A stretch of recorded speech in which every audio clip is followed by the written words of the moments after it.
Pandian store சீரியலில் அடுத்த வாரத்துக்கான எபிசோட்ல நம்ம கோமதியும் பாண்டியனும் நடந்து ரொம்பவே டயர்ட் ஆயிட்டாங்க. அதனால ஒரு கோயில் பக்கம் போயிட்டு உட்காந்துக்கிட்டு இருக்காங்க.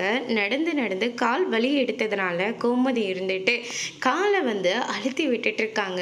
அதுக்கு அடுத்ததான் பார்த்தீங்கன்னா, கோமதி உனக்கு நினைவு இருக்கா, கல்யாணம் ஆன புதுசில் உங்கள் அண்ணனுங்க கிட்டே இருந்து உன்னை காப்பாற்றுறதுக்காக நம்ம இப்படி தான் தங்கம் இடம் இல்லாமல் போக வழி இல்லாமல் இப்படி தான் நடந்துக்கிட்டே இருப்போம் அப்படின்ற மாதிரி சொல்லிக்கிட்டு இருக்காங்க. அதுக்கப்புறம் நம்ம இன்னைக்கு தாங்க இவ்வளோ தூரம் நடந்திருக்கோம் அப்படின்னு சொல்லிட்டு கோமதி சொல்லிக்கிட்டு இருக்காங்க.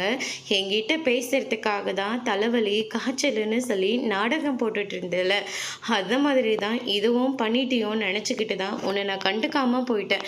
எங்கே போயிட்டு போகிற, நம்மளை விட்டால் இவளுக்கு யார் இருக்கா, இவளை விட்டா நமக்கு யார் இருக்காங்க அப்படின்ற ஒரு மெதப்பில் நான் இருந்துட்டேன். நான் பண்ணதுக்காக உங்ககிட்ட நான் மன்னிப்பு கேட்டுக்கிறேன் அப்படின்ற மாதிரி பாண்டியன் சொல்கிறாங்க.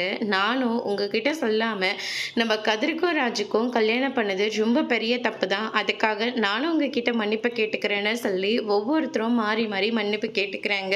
அதோடு இன்னைக்கான பிரம முடிச்சிருக்காங்க. இனி பாண்டியன் ஸ்டோரில் அடுத்தடுத்து என்னெல்லாம் நடக்க போகுதுன்றதை வெயிட் பண்ணி பார்க்கலாம். தேங்க்யூ.